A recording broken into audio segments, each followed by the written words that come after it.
Tasiwe te blo Pito no o te ga Ko wa me po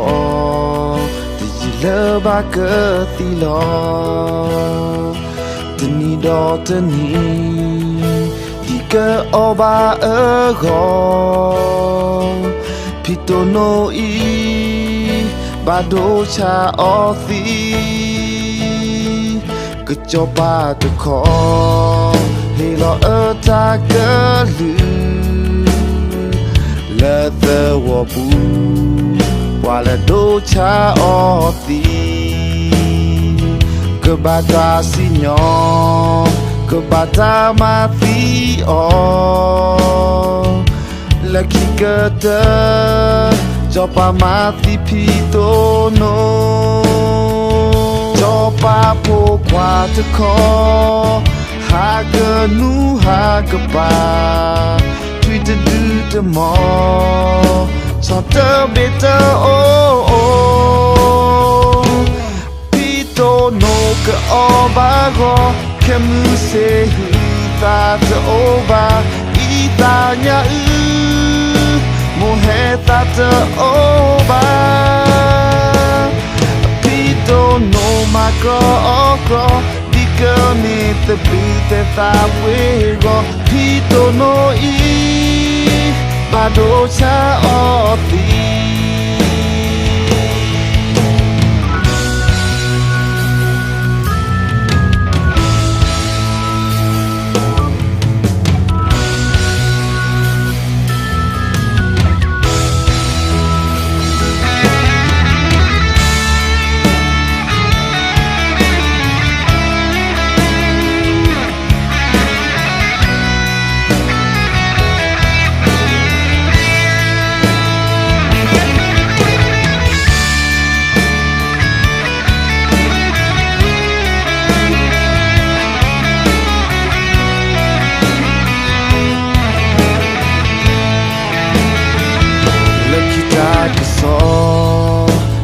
hu to ta lo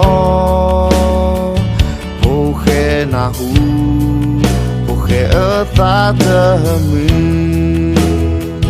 po khe te cho pa min te nya se ko ha le ne po kwa hu o pi to no ti me di ne cho pa ne po kwa ke ba di cho pa na hu ta cha tho lo khi ti pito no ke o ba go ke mu se hu ta te o ba I ta nya mo he ta te o